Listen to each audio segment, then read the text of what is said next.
This evening, first, a historic budget moment. Guyana unveils its largest national budget ever, over $1.5 trillion, with billions for roads, health, education, housing, and energy, as the government promises to put people first, plus a major payout confirmed. Every Guyanese adult is set to receive a $100,000 cash grant in 2026, more than $60 billion straight into citizens' hands, with details on timing still to come. Also, a chilling Linden case deepens.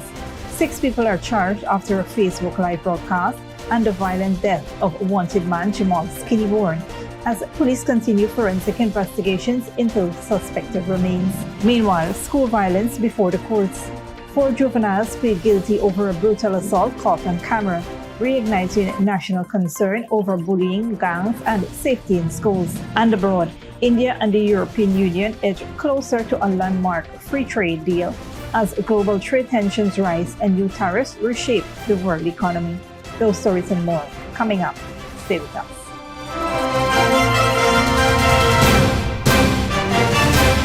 Welcome to this broadcast of Channel 2's Headline News Update for January 27, 2026. I am Baby Backus. Thank you for joining us. First up, Guyana's largest national budget to date, $1.558 trillion, was presented in the National Assembly on Monday by Senior Minister in the Office of the President with responsibility for finance, Dr. Ashley Singh, marking a 307% increase in public spending since 2021. Budget 2026 is anchored under the theme Putting the People First and comes amid strong economic performance, with overall economic growth of 19.3% in 2025 and non-oil growth of 14.3%. The government says the expanded fiscal space is being used to translate growth into improved living standards and modernized infrastructure. Major allocations include $196.1 billion for roads and bridges, $183.6 billion for education, $161.1 billion for healthcare, and $159.1 billion for housing. Agriculture has been allocated $113.2 billion to strengthen food security and rural livelihoods, while $119.4 billion will support energy transformation to lower electricity costs. Social services will receive $78.3 billion alongside $7.5 billion for Amerindian development. Water sector upgrades are supported with $21.6 billion, while transport improvements include funding for river transport and continued expansion for the Chedijagan International Airport. Tourism, culture, and sports are also featured, with allocations for the Hospitality and Tourism Institute, the Orange Economy, and sporting infrastructure. Presenting the budget, Dr. Singh said, Budget 2026 reflects a people-centered development strategy focused on inclusive growth and ensuring that economic gains benefit every region and household across Guyana. Continuing on our coverage of Budget 2026, Guyanese adults are set to receive a major financial boost in 2026 as the government confirms the long-awaited $100,000 national cash grant, fulfilling a key election promise and putting over $60 billion directly into the hands of citizens. All Guyanese citizens aged 18 and older will receive a national cash grant of $100,000 in 2026, a long-awaited initiative included in Budget 2026. The announcement was made by Minister responsible for Finance, Dr. Ashley Singh, during the presentation of the national budget yesterday. The program, first promised during last year's election campaign, is expected to distribute over $60 billion to eligible citizens once disbursements are completed. In late 2024, this People's Progressive Party civic government initiated for the very first time a national cash grant of $100,000 for every Guyanese citizen aged 18 years and older.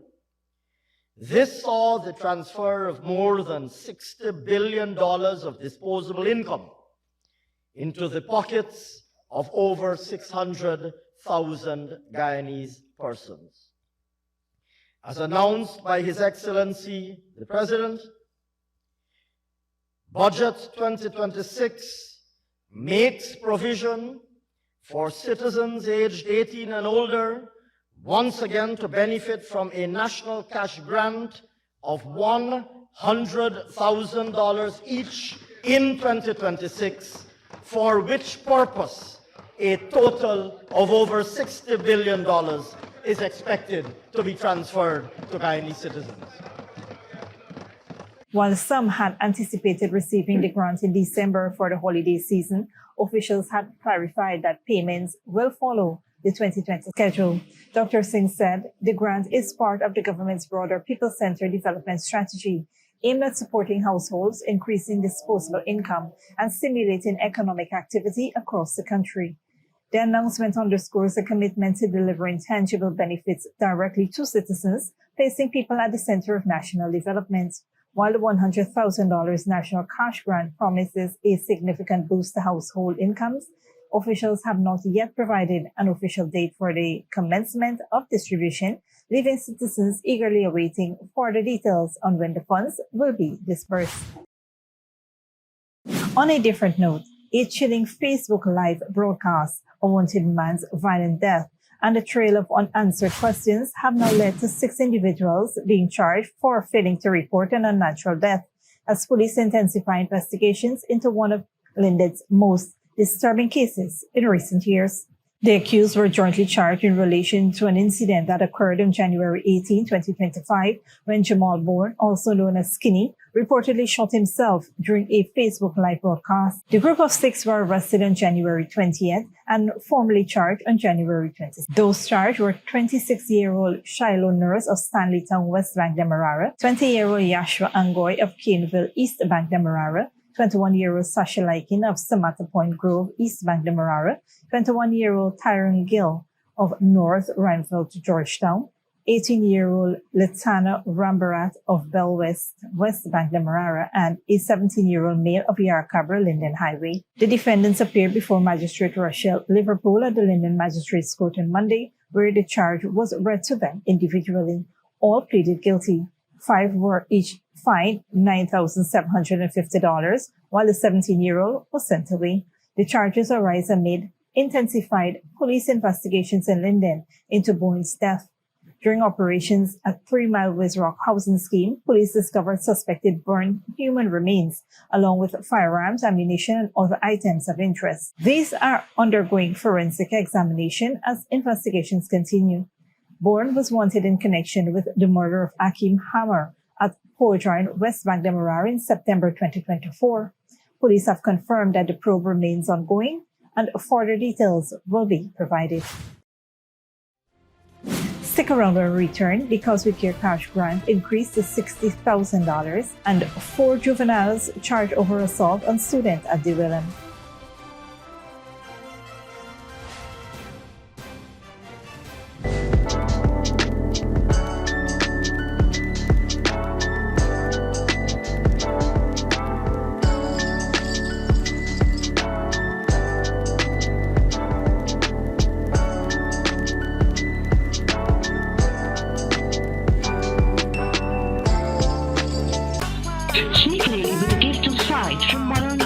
Services. Let our professional team examine and prescribe what's best for your eyes. Our smiles make fashionable faces. See us for a full line of optical services, including brand name and prescription eyewear.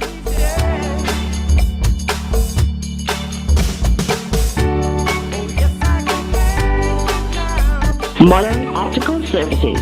316 Mill Street, Georgetown. Telephone 226-1082. Good girl forget things. What's the problem, Granny? I want money for borrow for those surgery. I was dancing and I fall and fractured my hip. If you need some quick money, you should check Lender's Jewelry and Pawn Shop. Lender's Jewelry and Pawn Shop, Lot 238 South Road Border, Georgetown. Get jewelry made to order in just 72 hours. We also accept vehicles. Lender's, best rates, longest payback period. Boys, I get through. Plus, I could dance again. Lender's Jewelry and Pawn Shop. Welcome back. A disturbing act of schoolyard violence that unfolded in the full view of a camera has left parents alarmed and authorities on edge, as 4 juveniles now face the court for the brutal assault of a fellow student on the west coast of Demerara. 4 teenagers have been jointly charged in connection with the assault of a 16-year-old student at Dewillam, west coast Demerara, an incident that sparked widespread public outrage after video footage circulated on social media. The assault reportedly occurred on January 21st, 2025. The juveniles were charged under the Summary Jurisdiction Offences Act and appeared on Monday before Magistrate Rubendranath Singh at the Breeden Hope Magistrates Court. The charge was read to them jointly and all 4 pleaded guilty. The matter has been adjourned to February 25th to allow a probation report to be prepared before sentencing. Following the incident, which was widely shared online, the disturbing video showed the victim dressed in what appeared to be his school uniform, being surrounded, threatened, and intimidated by the attackers. In response, Minister of Education Sonia Parag visited Zeeburg Secondary School, where the victim is enrolled, and issued a stern warning against school violence and gang activity. She reiterated a zero-tolerance policy towards bullying, gangs, and any form of violence in or around schools, emphasizing the government's commitment to ensuring a safe learning environment for students and teachers. Authorities continue to stress the importance of school safety as efforts intensify to curb violence and bullying among students. In other news, parents across Guyana are set to receive further relief this year as the government rolls out a larger Because We Care cash grant and a brand new transportation allowance, putting more money directly into families' hands and easing the cost of education nationwide.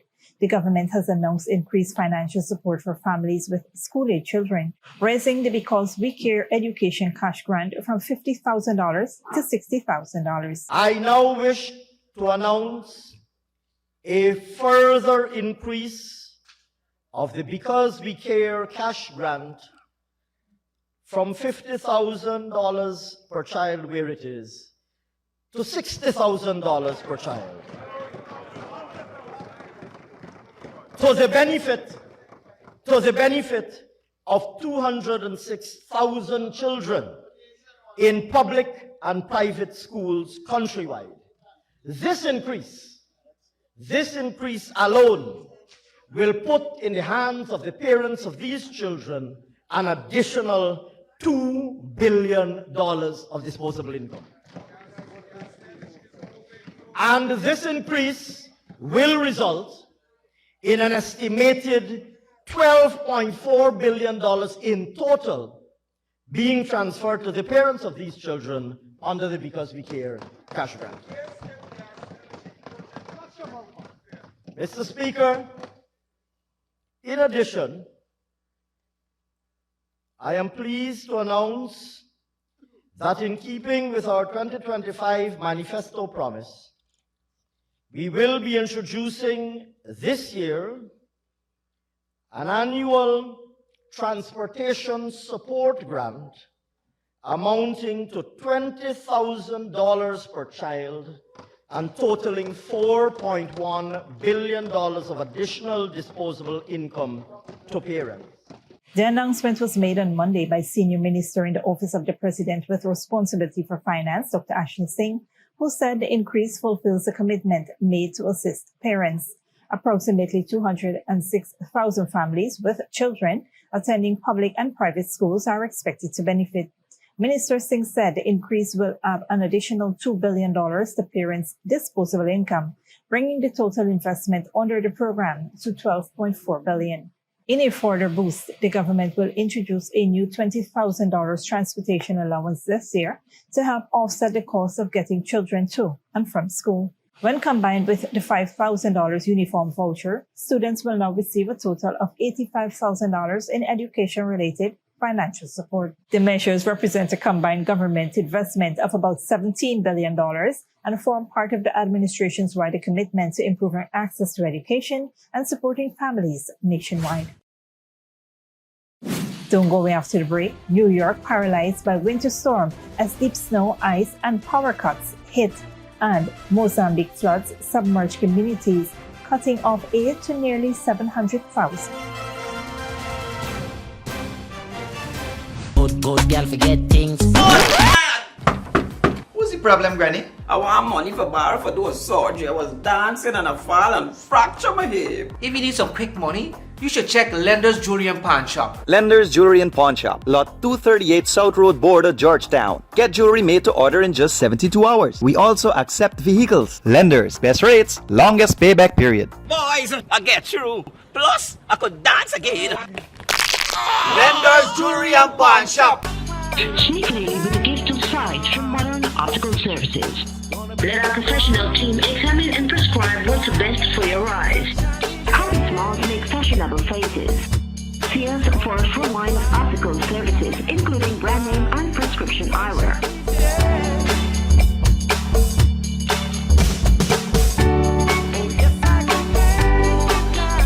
Modern Optical Services, 316 Middle Street, Georgetown. Telephone 226-1082. Welcome back. Now we take a look at what's happening in the region and around the world.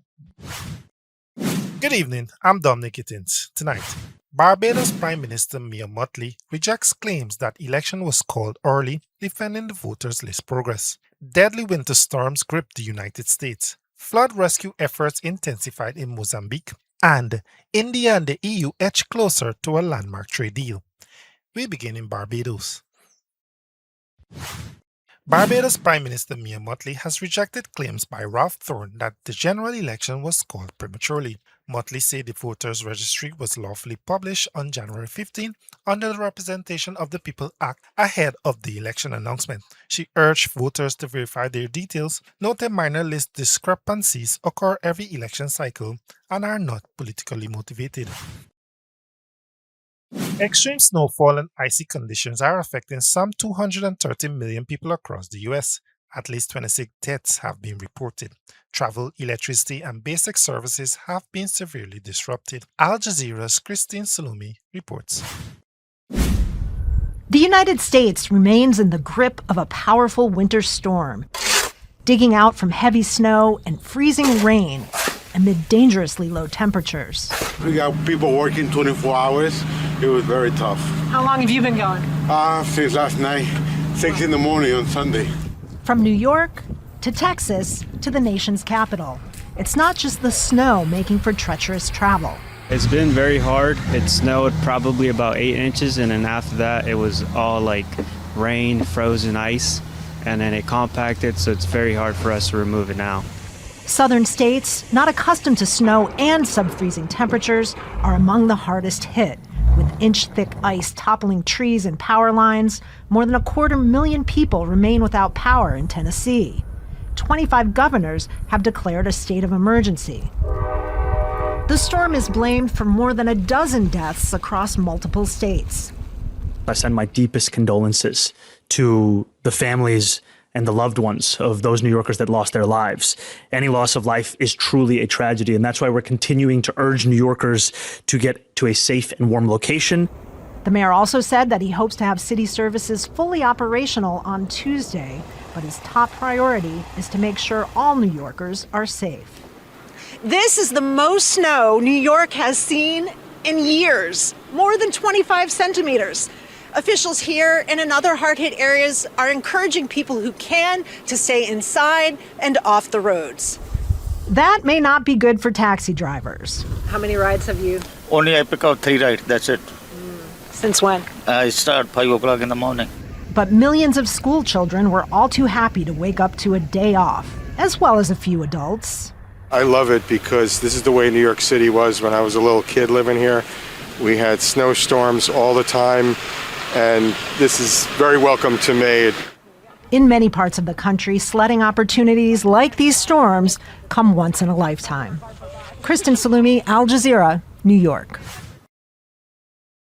Rescue operations are underway in Mozambique after weeks of heavy rain. Floods and damage have impacted nearly 700,000 people.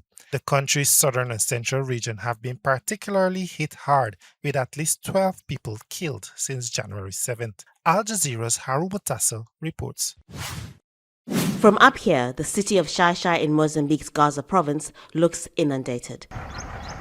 On a boat, you see how far and wide the destruction from recent floods stretches. These are warehouses which have been submerged. And this is another part of the city center. Floodwaters have devastated and swamped neighborhoods. How long do you think it'll take before things get back to normal? Now water must go down first, and then we must start cleaning. There's a lot of snakes and animals around. Maybe 45 days to 2 months, maybe we are out of our houses and living like this. Several roads and bridges have been washed away.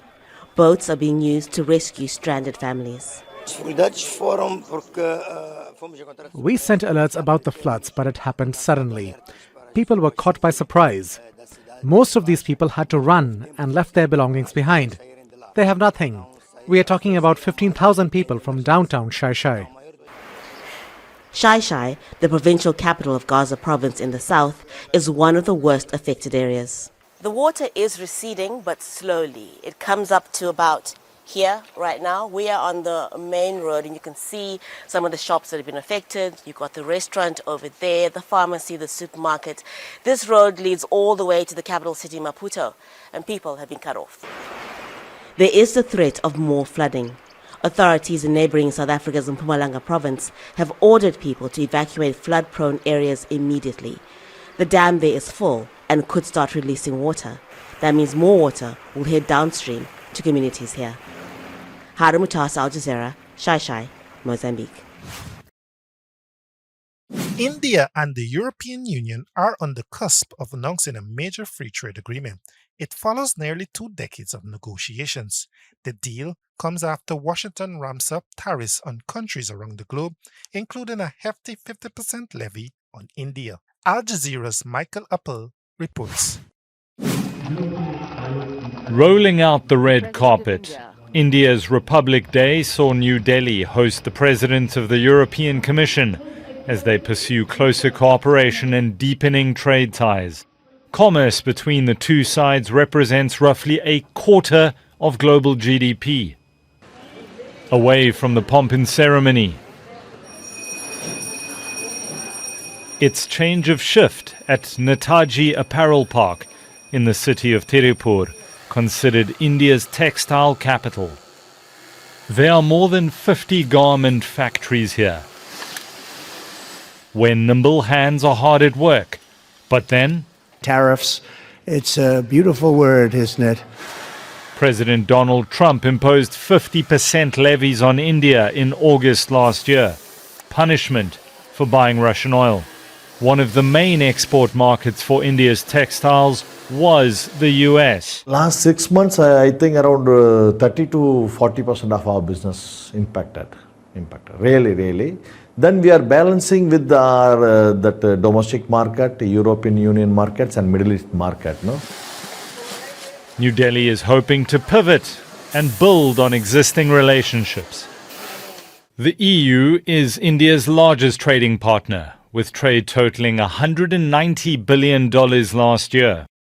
India is the bloc's 9th largest trading partner, accounting for about 12% of its total trade in 2025's fiscal year.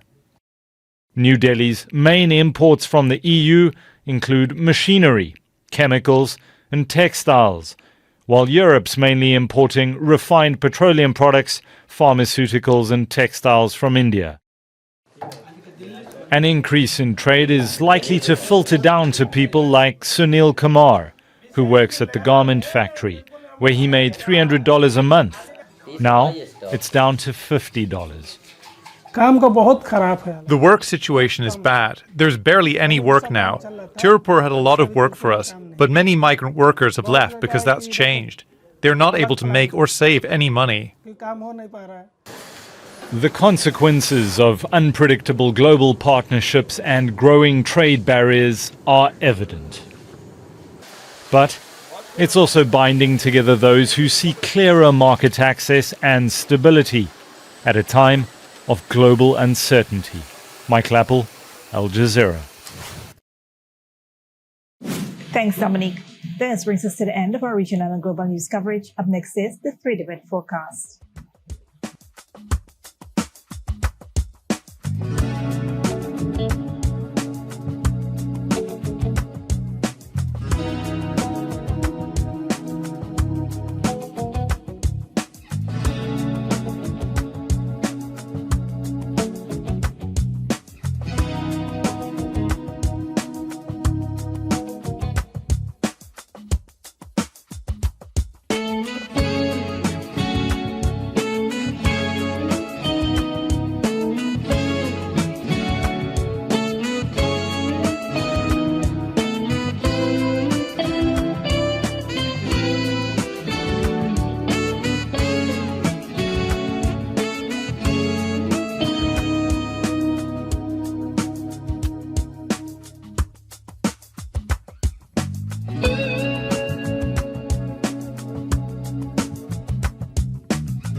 that's it, TV2 Headline News for this Tuesday evening.